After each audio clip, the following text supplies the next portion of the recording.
నీ మెదడు మర్చిపోయినా నీ మనసు ఆ ఇల్లు ఆ అనుబంధాల చుట్టే తిరుగుతుంటుంది.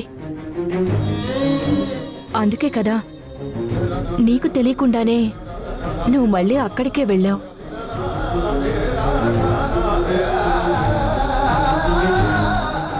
అమ్మా వసుంధర, అన్ని ప్రశ్నలకి కాలమే సమాధానం చెప్తుంది అంటారు. కొన్ని సమస్యలు కాలానికి వదిలేస్తేనే మంచిదమ్మా. నిన్నెక్కడి దాకా తీసుకొచ్చిన కాలం నీ గతం దాకా కూడా తీసుకెళ్తుంది. నమ్మకంతో ఉండమ్మా. నీ దగ్గరకు వచ్చాక నాకు చాలా ప్రశ్నలకి సమాధానాలు దొరికాయి. వెళ్ళొస్తానన్నయ్య. వెళ్ళొస్తాను సుజా.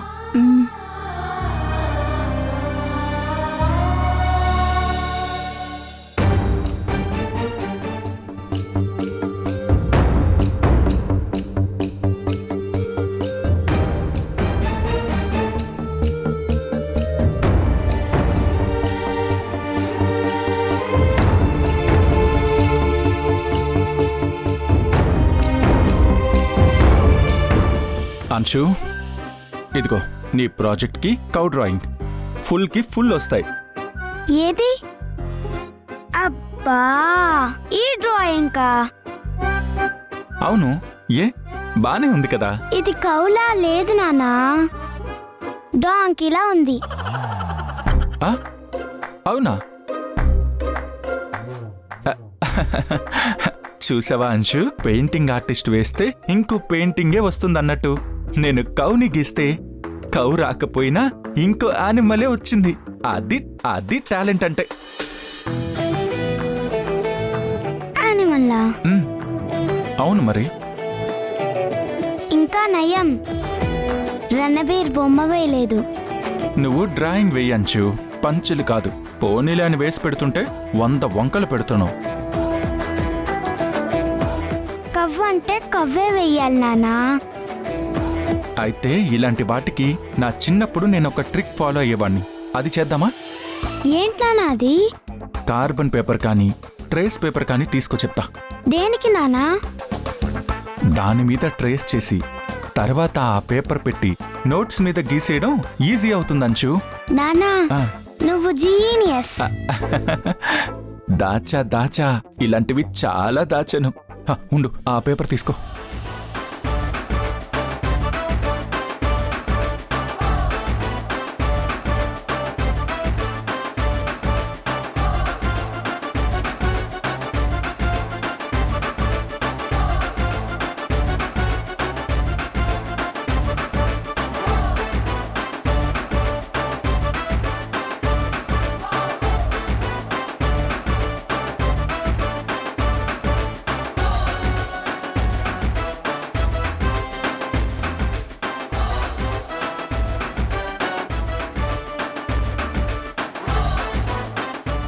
చూడు, కార్బన్ పేపర్ తో గీస్తేనే ఇంత అందంగా గీసావా నానా? అంటే అది ఫైనల్ గా ఇంకొక ఛాన్స్. ఓకే, ఏమక్కర్లేదు. ఇటివ్వు, ఆ పెన్సిల్ ఇటివ్వు.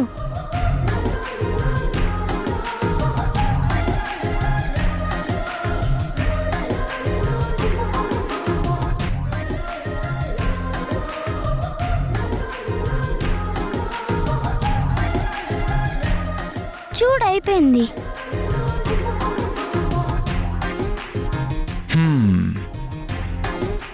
దీనికోసం సగం పేజెస్ వేస్ట్ చేసావు. ఒక కళ నేర్చుకుంటున్నప్పుడు ఇలాంటివన్నీ సహజం అంచు. చూసావా, నీతోనే ఎంత బాగా గీయించాను. నాతో మీరు గీపించారు. నానా, నిన్నెవరికైనా చూపించాలి. నన్ను ఎవరికైనా చూపించాలంటావా? నిన్ను అమ్మ దొంగ, నన్ను ఎవరికైనా చూపించాలంటావా?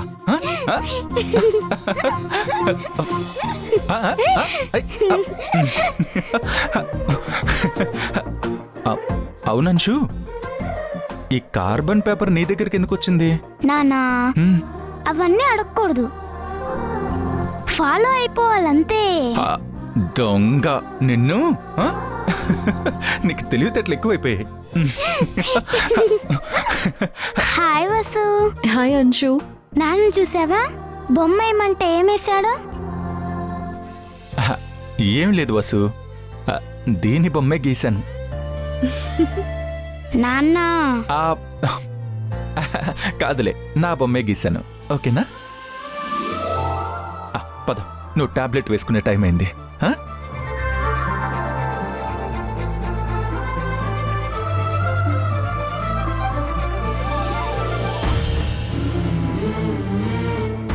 ధ్రువ సార్ నీకోసం అంశు తన కూతురు కాకపోయినా కేవలం నువ్వు పాప బాధ్యత మనది అని చెప్పిన మాట కోసం అంత ప్రాణంగా చూసుకుంటున్నారు.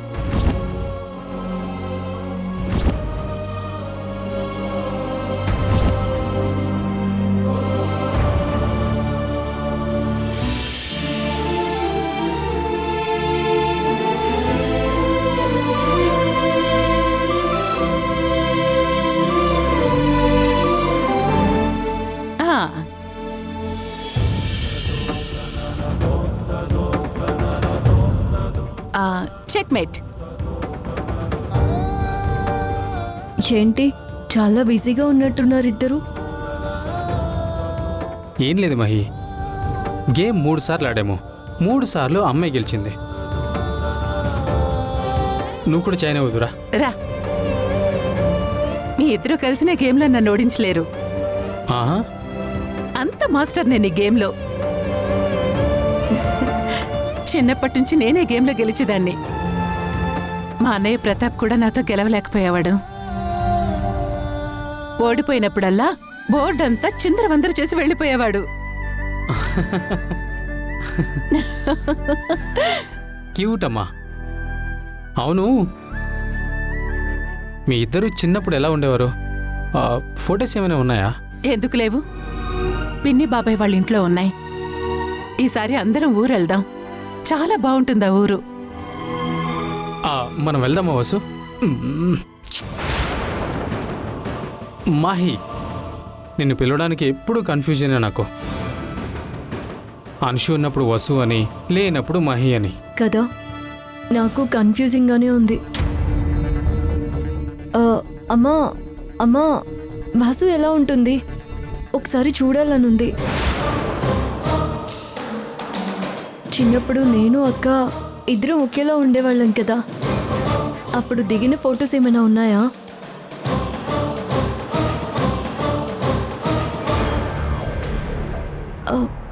ఒక్కసారి చూడాలనుందమ్మా. చూపించమ్మా.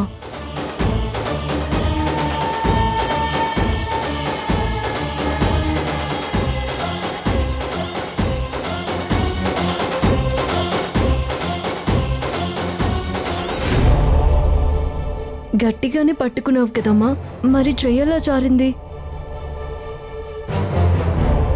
వసు, కొన్నిసార్లు ఎంత గట్టిగా పట్టుకుంటే అంత త్వరగా చేజారిపోతుంది. ఒక్కోసారి ఏ పట్టు లేకుండా వదిలేయడమే మంచిది. నిజమే అన్నయ్య. అమ్మా, ఆ ఫొటోస్ చూపిస్తావా? ఫోటోలా? అవి ఇక్కడెందుకుంటాయి వసు? అదే మహి, అవి మన ఇంట్లో ఉన్నాయమ్మా. మనం ఇక్కడికి కట్టుబట్టలతో వచ్చాం కదా, అక్కడికి వెళ్ళినప్పుడు చూద్దు కన్లే. అమ్మా, ఫోన్లో ఉంటాయి కదమ్మా, అవి చూపించమ్మా. చాలు, చూపించమ్మా, చూడాలనుంది. అక్క ఎలా ఉంటుంది అంటే నాలానే ఉంటుంది అన్నావు కదా. నన్నే చూస్తానా ఇంకొకరిని చూస్తానా అనుంది. నిన్న దాసు గురించి తెలిసిన తర్వాత నీ మైండ్ ఏం ఆలోచించాలో అదే ఆలోచిస్తోంది వసు. రైట్ ట్రాక్లోకి వచ్చావు. ఏంటమ్మా ఆలోచిస్తున్నావు? చూపించమ్మా. అది ఏమైనా దాస్తున్నావా? దాయడం ఏంటి వసు? నేనెందుకు దాస్తాను? మరి ఫొటోస్ చూపించమంటే అంతలా ఆలోచిస్తున్నావు ఎందుకమ్మా? ఫోన్లో ఉన్నాయి వసు. అది మొన్న పగిలిపోయింది. ఇప్పుడు కొత్త ఫోన్ కొన్నాను. ఆ పాత ఫోన్ డేటా ఇంకా ట్రాన్స్ఫర్ అవ్వలేదు.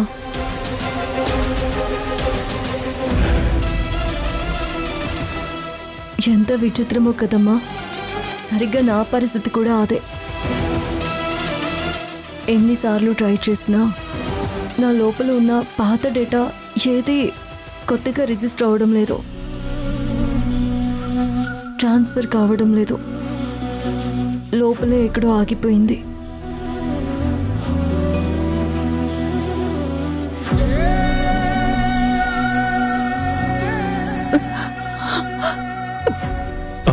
అమ్మా కూర్చో కూర్చో కూర్చో అమ్మా, నేను ఇప్పుడే వస్తాను. ఈ మంచినీళ్ళు తాగు.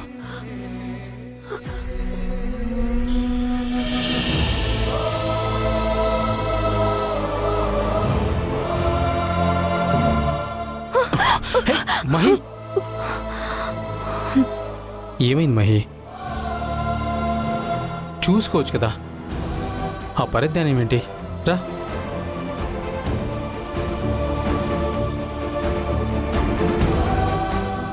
కూర్చోమ్మా. ఏమీ అర్థం కావడం లేదన్నయ్య. చూస్తున్నవి, నా చుట్టూ ఉన్న వాళ్ళు చెబుతున్నవి సంబంధం లేకుండా ఉన్నాయన్నయ్య. ఏది నిజం ఏది అబద్ధం ఏమీ అర్థం కావడం లేదు.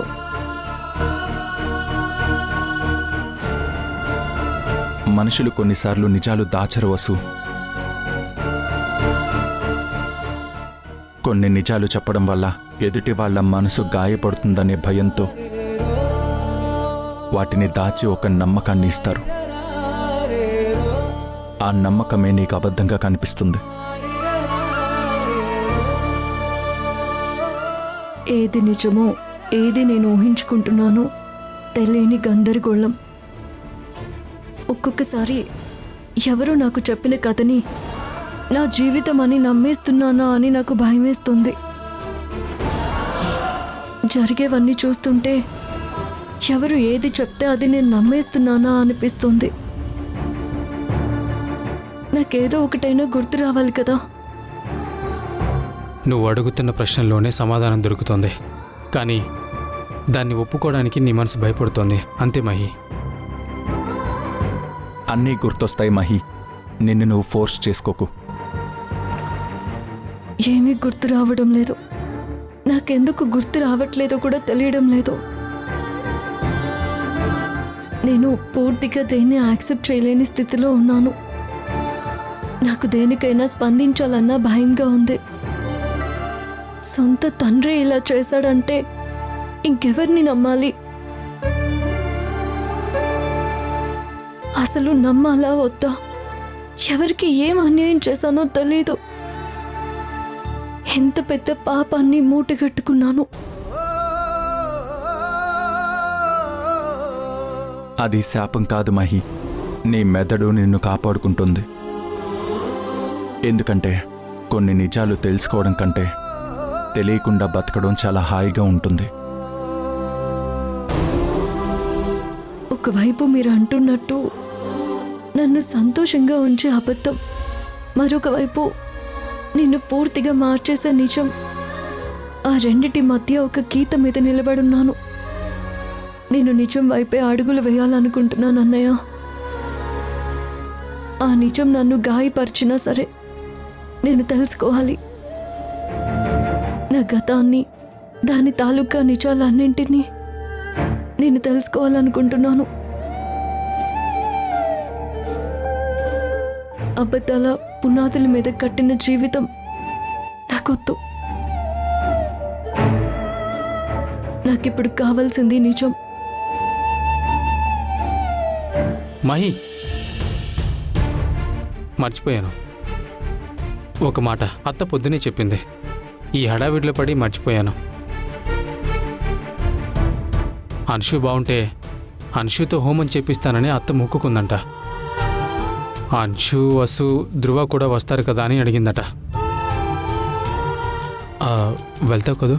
నేను వెళ్తాను, కానీ రేపు నాకు ఒక ఇంపార్టెంట్ టెస్ట్ ఉందన్నయ్య. హోమం మార్నింగ్ 6కే వసు, 2 అవర్సేనంట. అది అవ్వగానే నేను క్లాస్లో దింపుతాను. కొంచెం వసూల రెడీ అయితే బెటర్, మళ్ళీ అన్షుకి డౌట్ రాకుండా. ఉమ్? ఉమ్.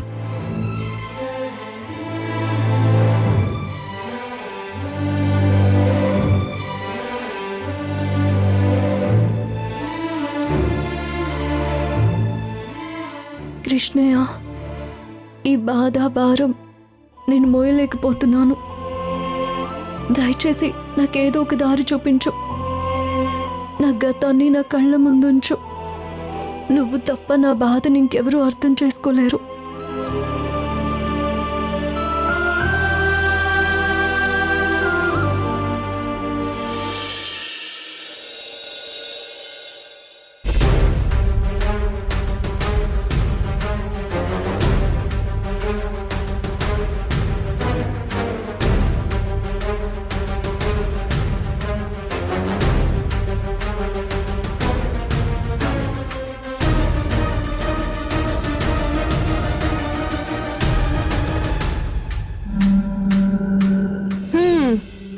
కోమాలో ఉన్న ఇతనికి రోజు ఇంజెక్షన్ ఇవ్వడం ఏంటో. అయినా ఇతను లేవనంత వరకే బ్రతుకుంటాడు. కళ్ళు తెరిచాడో ఆ దాస్గాడి చేతుల్లో వీడికి అదే ఆఖరి రోజు. అంతా విధిరాత. సిస్టర్, రూమ్ నెంబర్ 150 పేషెంట్కి మళ్ళీ ఫిట్స్ వచ్చాయి. డాక్టర్ అర్జెంటుగా రమ్మంటున్నారు.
ఎక్కడికి వెళ్ళాడినా?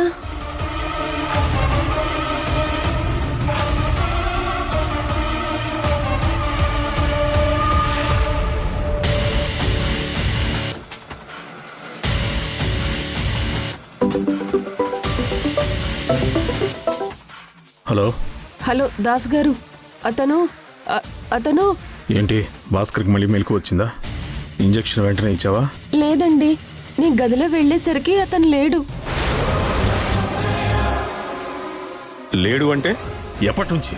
5 నిమిషాల ముందు వచ్చినప్పుడు గదిలోనే ఉన్నాడండి. ఇప్పుడు వెళ్ళి చూస్తే లేరండి. 5 నిమిషాల ముందున్నవాడు ఇప్పుడు లేకపోవడం ఏంటి? అసలు నిన్ను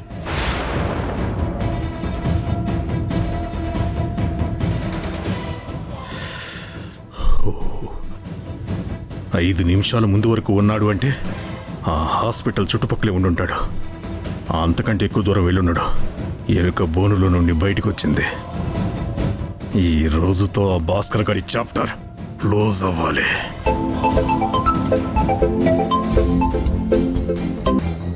అన్నా చెప్పండి. చెప్పేది జాగ్రత్తగా వినండి. మీకు ఒక ఫోటో పంపిస్తాను చూడండి. వాడు మీ ఏరియా హాస్పిటల్ పరిసరాల్లోనే ఉంటాడు. కళ్ళు మూసి తెరిచేలోపు వాడు నాకు శవంలా కనిపించాలి. అలాగే అన్నా.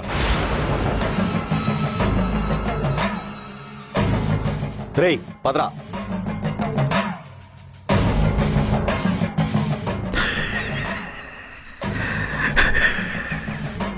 భాస్కర్, ప్రశాంతంగా పడుకోరా అంటే లేచి చచ్చిపోతున్నా. ఈ రోజుతో నీ టైం ముగిసిందిరా.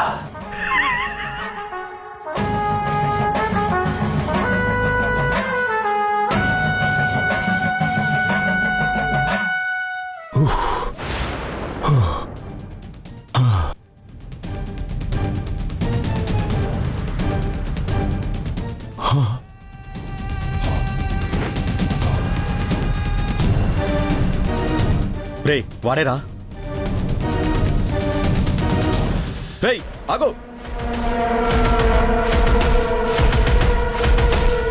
రేయ్ ఆగు.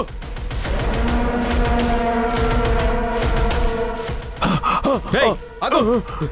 రేయ్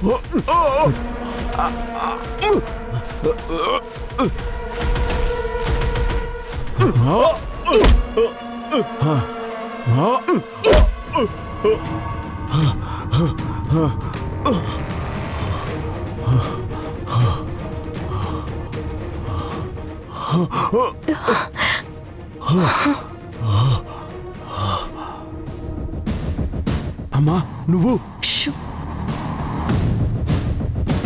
మీరు ఇక్కడే ఉండండి, ఎక్కడికి కదలకండి. అలాగే.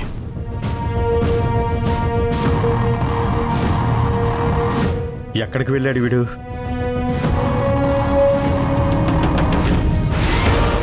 మేడం, ఈ ఫోటోలో ఉన్న వ్యక్తిని చూసారా?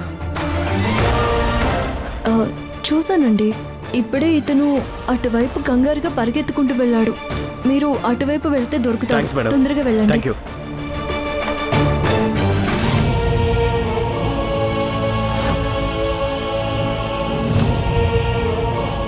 మంచినీళ్ళు తాగండి.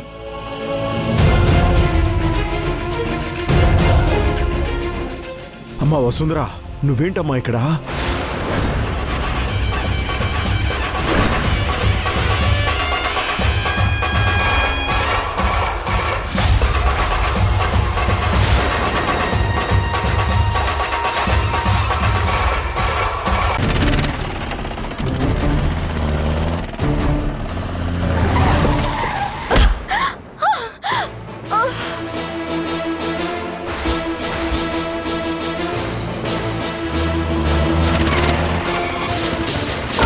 నువ్వు నందితమ్మ కూతురువి వసుంధరా.